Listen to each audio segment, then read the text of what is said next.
3일째 신흥무관학교 가는 날입니다. 통화 합리화변에 있는 신흥무관학교를 가기 위해서 고속도로를 타고 달리고 있는데 광화진에서 나갑니다. 이제 곧 광화진이 나타납니다. 아침 7시 반에 출발해서 고속 타고 오다가 8시 넘어서 광화진 톨게이트로 빠져나가고 있습니다. 이제 곧 합리화 강변에 도달합니다. 광화진을 빠져나온 우리 버스는 좌측으로 회전해서 광화진 쪽으로 들어가겠습니다. 자, 우리 차는 이제 합리화에 들어왔습니다. 우측으로 보이는 데가 바로 혼강의 지류인 합리화가 됩니다.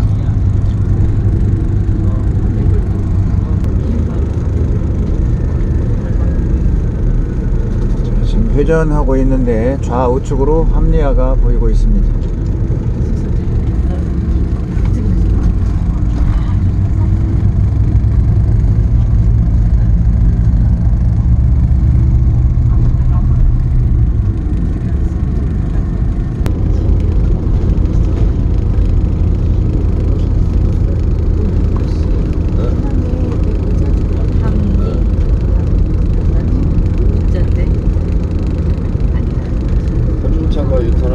이른 아침에 광화진에 들어왔습니다. 광화진의 마을 풍경인데 잠시 광화진 인민정부에 들리도록 하겠습니다.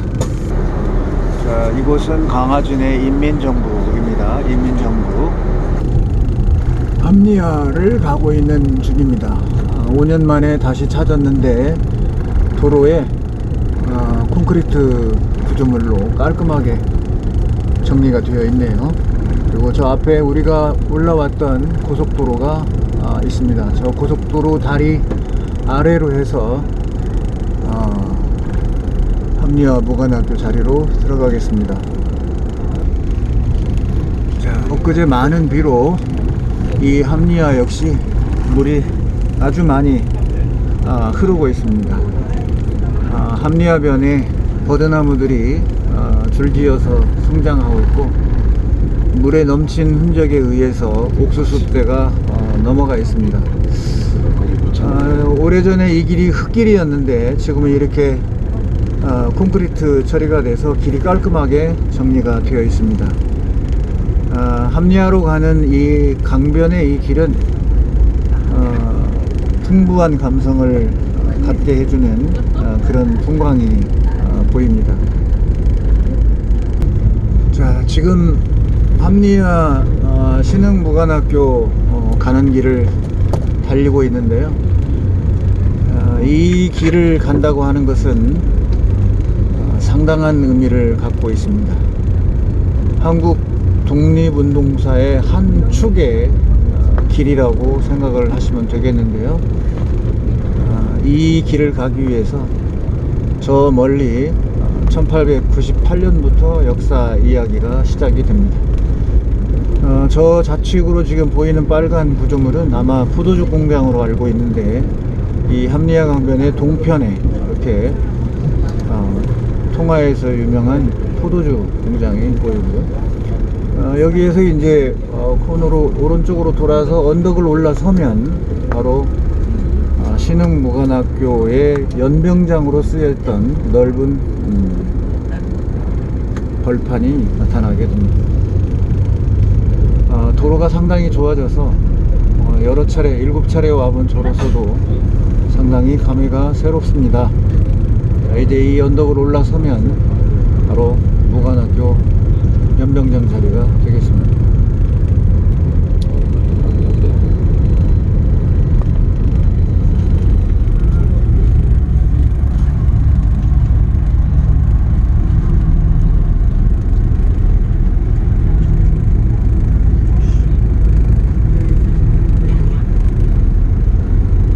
드디어 올라섰습니다.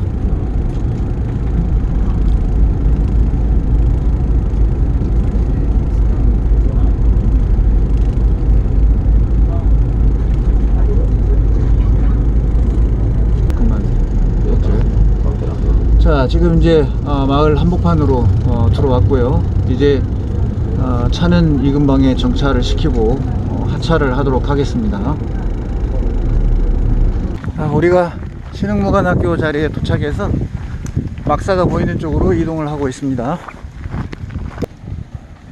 2024년 독립운동사 기행단이 신흥무관학교를 당당하게 걸어오고 있는 장면.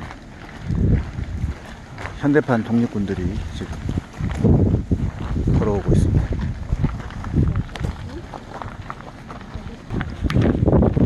오 년 만에 다시 찾은 이곳이 많이 깔끔하게 정돈이 되어 있고 우리가 공부하기에 좋은 환경으로 바뀌어 있습니다. 길도 정리가 되어 있고요. 바로 저 아래 언덕 아래에서 막사 자리를 보면서 신흥무관학교를 살펴보도록 하겠습니다.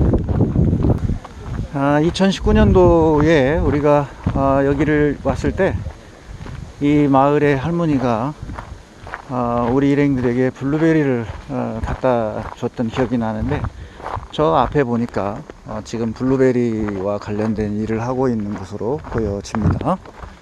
예. 정면을 한번 보세요.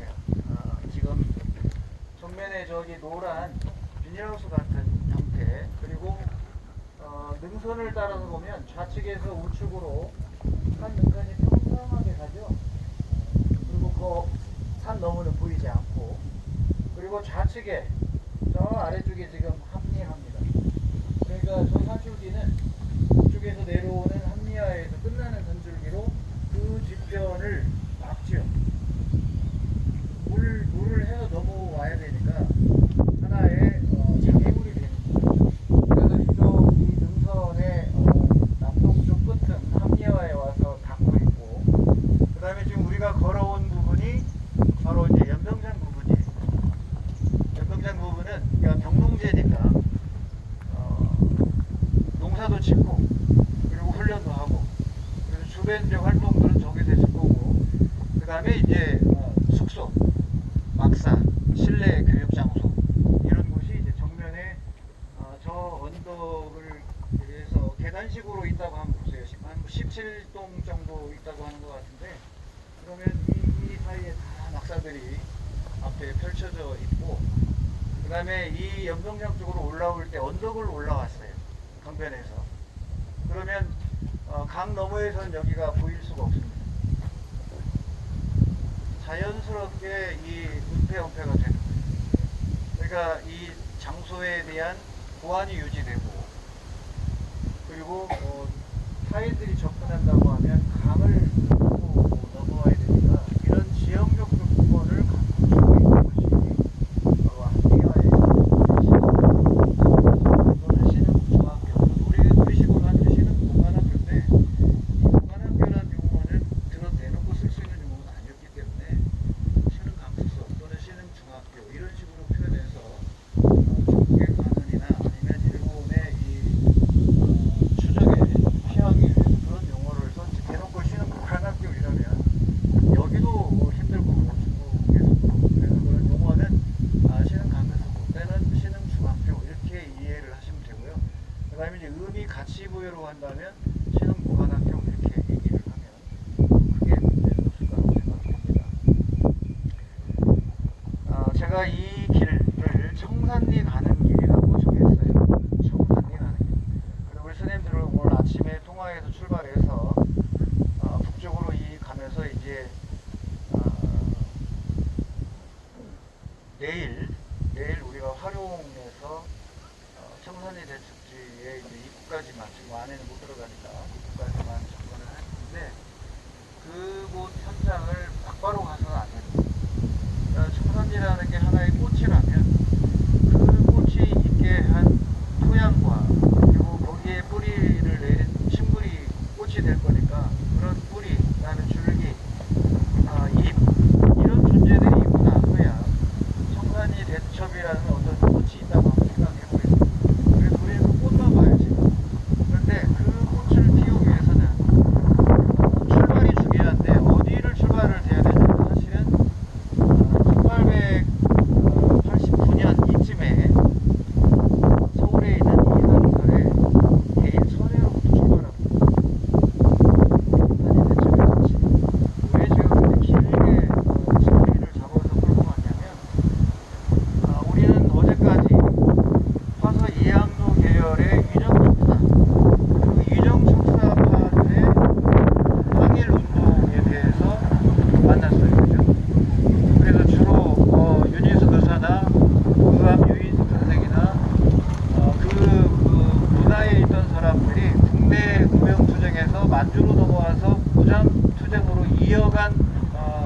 수축을 한단 말이에요.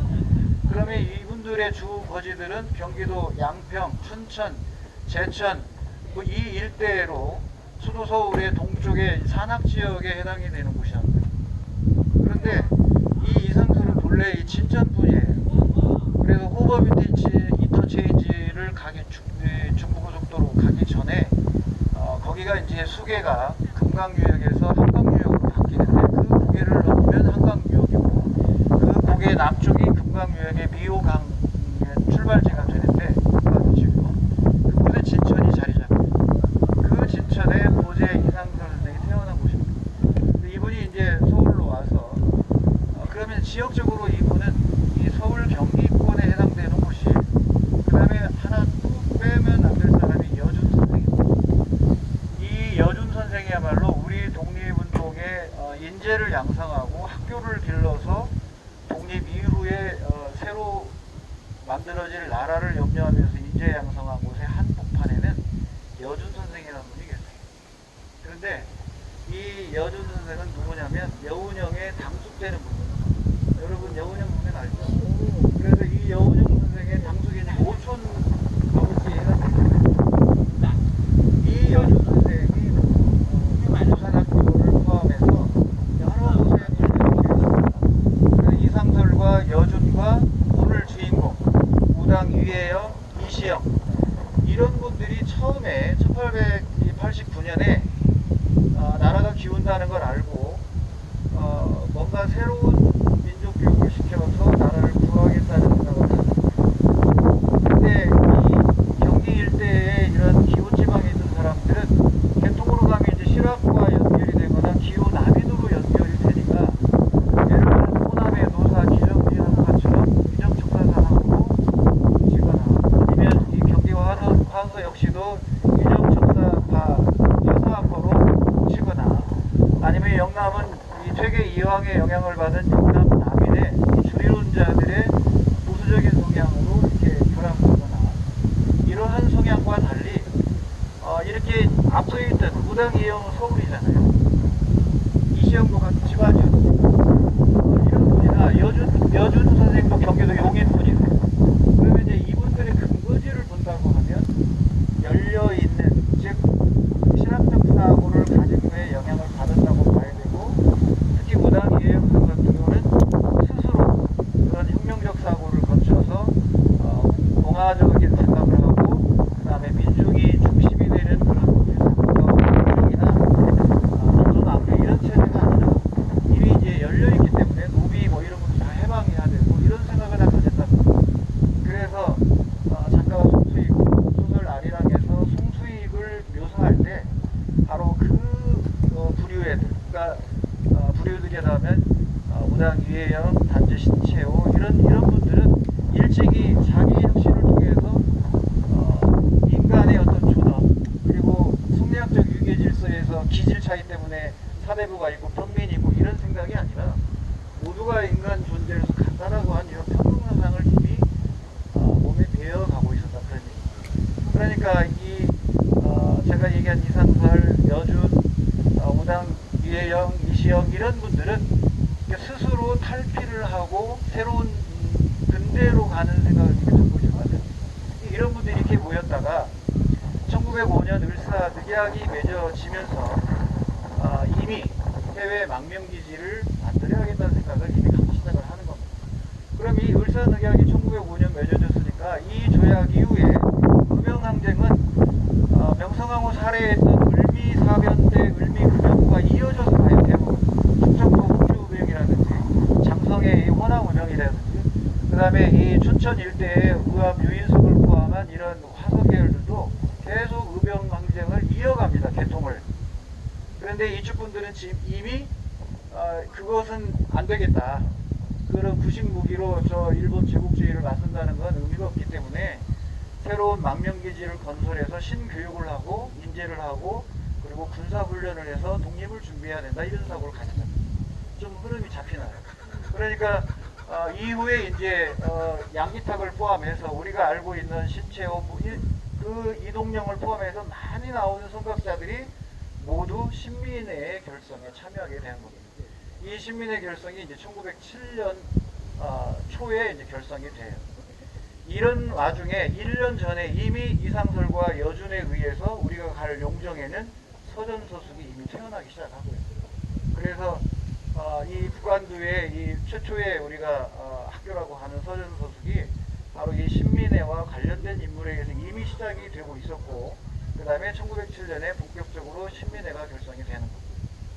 이렇게 해서 이 신민회가 결성이 되고 헤이그 밀사로 해서 정사로 파견 사신단으로 가야 될 이상설에 의해서 서전서숙은 이제 문을 닫거나 또 탄압이 심해지니까 그렇게 이제 닫아지면서 1908년 9년 넘어와서 1910년 경술국시가 될 때 그 이전에 이제 1911년 봄에 이 신민회의 간부들이 전부 돈을 이제 갑출해서 만주에 건설할 해외 군사기지에 자금을 모으기로 한 거예요. 이 지식인들이 다 모여서. 그래서 대거 이동은 1911년 4월에 하려고 계획을 짜놨어요. 그리고 이미 여기 기지는 다 봐뒀고, 그 장소는 여기가 아니라 처음은 어디냐면 삼원보. 삼원보에 있는 대보산이라고 하는 그곳에 처음에 신은 감독소가 거기고, 그 다음에 여기가 두 번째입니다. 세 번째가 부산자집인데 그게 다 알아놨던. 그런데 이 1910년에 어떤 사건이 일어나면 황해도 안악에서 안면근이라는 사람이 나라가 이제 1910년 넘어가니까 그해 서간도로 망명했다가 이 사람이 잠시 들어와가지고 자금을 모금을 해요. 뭔 자금이냐면 이 서간도에 무관학교 세울 자금을 모금을 해서 황해도 일대에서 이제 일부 받았는데 그 지역의 부호인 민씨 집 두 집을 가서 참여해라 협박성으로 했겠죠. 그러니까 거부를 했어요. 그래서 유협을 하고 이 안면근이 이동을 했어요. 근데 이 두 민씨들이 일제 순경이라고 해야겠죠. 그 관할에 가서 신고를 합니다. 그래서 이 안면근이 결국 체포가 돼요. 그리고 일제는 이미 신민회의 추적권이 들어왔기 때문에 어떻게 하면 이들을 박멸할 것인가를 고민하고 있었는데, 바로 이 안면근의 이 서간도 무관학교 세울 자금을 모금하면서 이게 이제 걸려들었던 거예요. 그래서 이 안악 사건을 뭘로 둔갑시키냐면 당시 데라우치 총독, 일본 데라우치 총독 암살 사건으로 조작 왜곡합니다. 그래서 여기에서 황해도 일대 우리 독립지사들, 그 다음에 신민회에 관련된 간부들에서 일거 다 체포를 해요. 이것이 백오인 사건입니다. 그래서 이 백오인 사건으로 김구도 이제 체포가 되고요. 이렇게 돼서 신민회가 와해가 되고요. 그럼 뭐가 이제 안 돼요? 자금이 문제가 되죠. 자금을 확보해야 이 서간도에 이 부산 독립기지에 학교를 건설하는데 이게 와해돼 버리니까, 그래서 부산 위기에 빠졌는데 이때 혜성처럼 나타난 분이 누구보다 유해영 선생, 부상 유해영 선생과 이철령, 이건영, 이시영 이런 이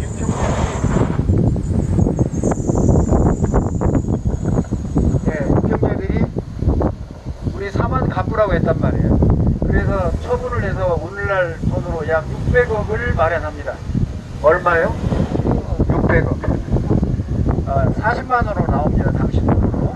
그래서 당신 돈으로 40만원이라는 자금을 만들어서 시민의 간부들이 걷기로 했던 무산된 이 자금을 우리 이 대한민국의 자랑이고 자긍심인 무당 유해영 선생이 형제들을 설득해서 경제가 서울 집에서 회의를 하고 갑시다.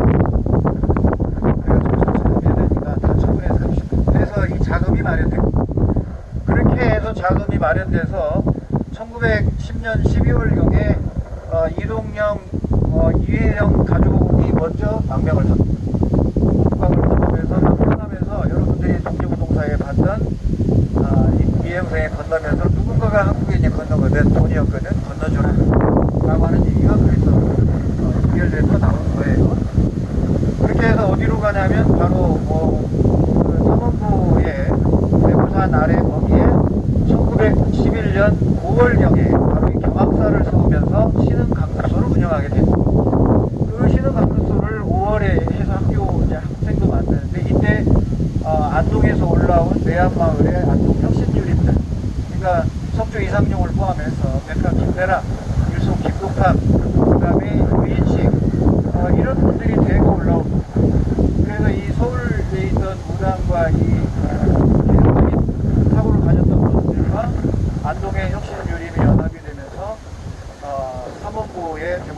아래에 강습소, 그러니까 경학사가 세워지고 신흥 강습소가에서 학생들을 가르치기 시작하는 거예요. 그게 1911년 5월 시작했고 1912년에는 옮겨옵니다. 여기로 바로 여러분이 서 있는 이 자리로 온 게 1912년이에요.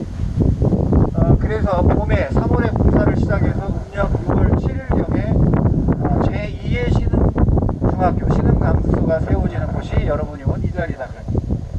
그래서 여기에서 이 열대 개교식을 할 때 많은 사람들이 왔죠. 그래서 여중 선생을 포함해서 무당 이혜영 선생의 형제들, 여기에 결정적으로 역할을 했던 분들, 그리고 안동에서 온 그 혁신 유림들, 이분들이 대거 이제 이쪽으로 몰려온 이유는 뭐냐면 그쪽에서 중국인들과 마찰이 자꾸 생기는 거예요.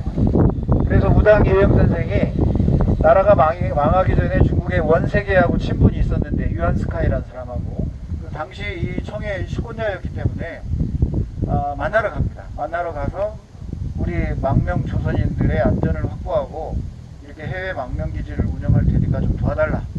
그래서 원세계가 제안한 곳이 이곳에 중국인도 없고 마찰도 없으니까 이곳으로 옮겨서 해라. 그래서 이 이회영 선생의 역량으로 안전이 확보되는 이 광화진에 이곳에 무관학교를 옮기게 됩니다. 이렇게 개교식을 하면서 이곳에서 1919년까지 무관생도를 길러낸 겁니다. 그래서 이 1911년부터 1919년까지 있었던 9년의 세월 동안에 여기서 길러진 무관 장교들, 그 다음에 고산자로 이제 1919년 옮겨가서 1920년 청산지대 득점 시작되는 전에 역시 중국과 일제의 압력에 의해서 고산자에 있던 무관학교도 이제 폐교가 돼야 돼요. 이때 등장하는 인물이 이청천입니다. 그래서 그 무관생도 훈련생들 수백 명을 이끌고 어디로 가냐, 안도현으로 가서 청산리 전투에 결합이 되는 겁니다.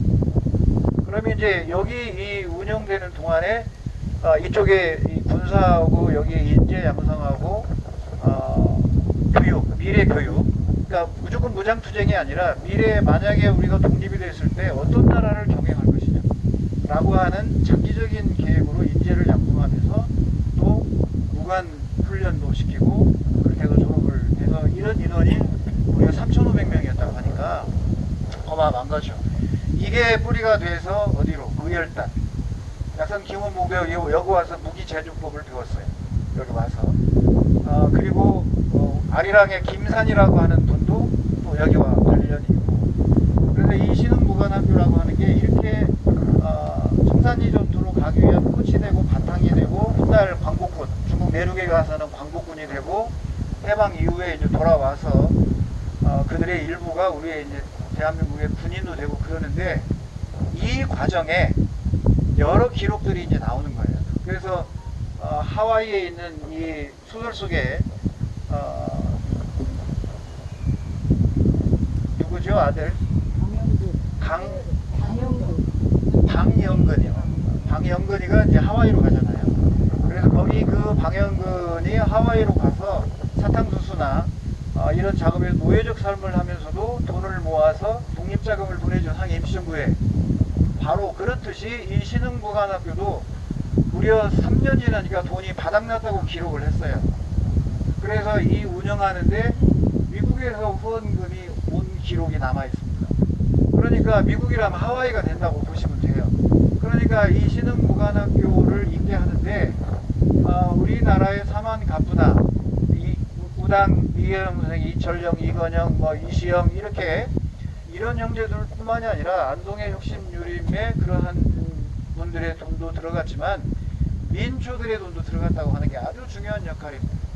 그래서 신흥무관학교가 유지되고 훗날 독립을 위해서 밑거름이 되는 이 운영 자금에 바로 저 태평양을 건너갔던 그 노예적 삶을 살았던 분들의 자금도 여기에 들어와 있다고 하는 게 얼마나 어렵다는 일이에요. 자, 이렇게 돼서 이 신흥무관학교의 출발은 1899년 이상설의 한 서재로부터 출발해서 그 여준 선생의 깨어난 선각자 시각, 우리가 이상설, 이혜영은 많이 기억해 주는데 여준 선생은 좀 밖에 많이 떨어져 있어요. 그렇지 않습니다.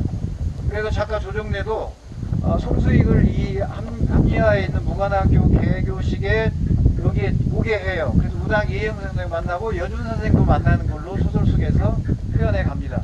그러니까 작가는 그거를 다 간파하고 공부를 한 거예요.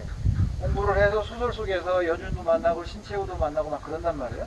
신채호를 만나서 고대사에 대한 지식을 송수익이 습해요. 그래서 이곳이 옛날 우리의 과래 영역이고 막 다 그런 얘기를 훗날 김재도 지삼출이나 거기 함께 따라왔던 의병운동이 했던 이 송수익의 부하들, 그들이 만주를 왔는데 머리 잘라주고 그들에게 뭘 시켜요? 역사의식을 심어주고 독립정신을 막 가르치죠, 송수익이.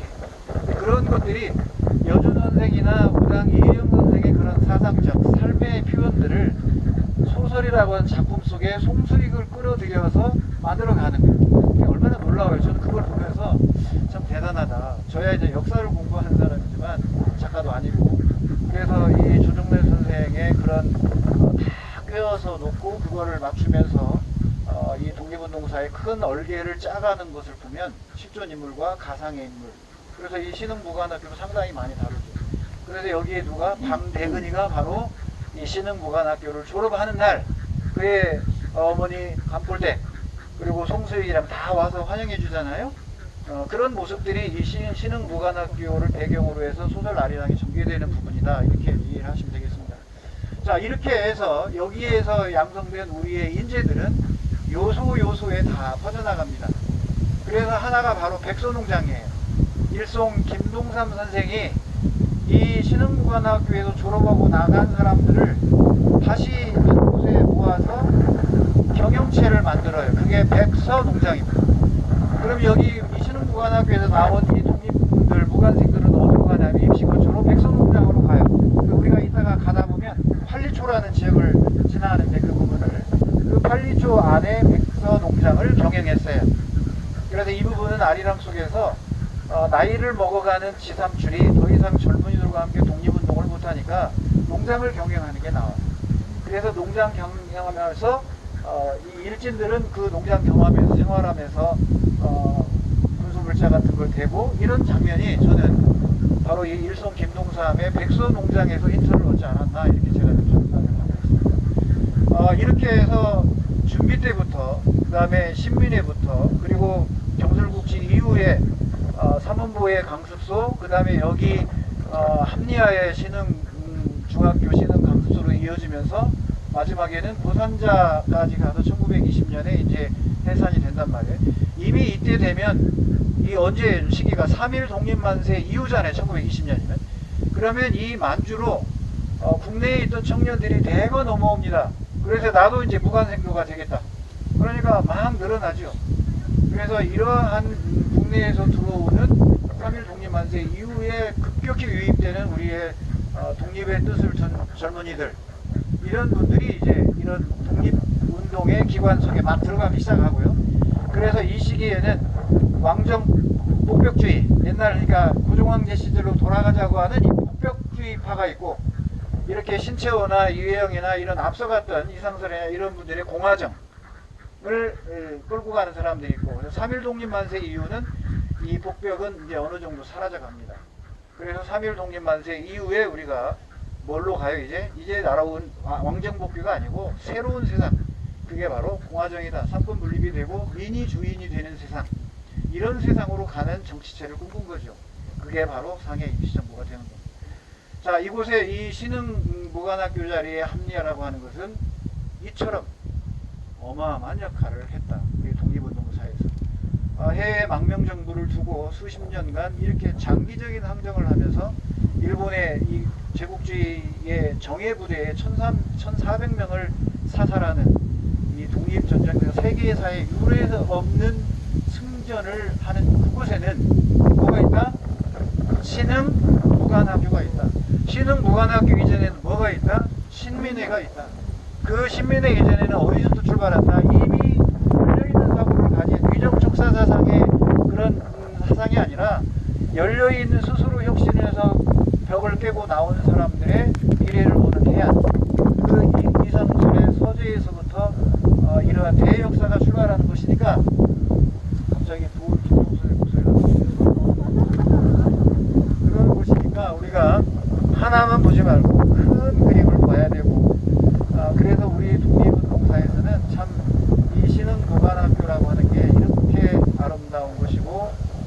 정치였구나. 이걸 우리가 이해해야 돼요. 그래서 여기 우리 표지판도 세우지 못했는데 저는 우리 한중관계가 잘 돼서 평화적으로 함께 한 시기는 우리를 독립군을 탄압한 시절이 있었지만 이 동북 삼성의 군벌 통치할 때 장장님이나 이렇게 했었지만 1930년 넘어가면 이제 한중 합작으로 일본에 대항했던 우리가 또 역사가 있고 그러니까 이런 관점에서 이런 역사 이력지는 우리 정부와 중국 정부가 과거의 그런 정신을 살려서 좀 공개적으로 표지판도 세우고 안내판도 좀 세우고 그렇게 해서 이 한국과 중국이 동시에 그거를 공유하면서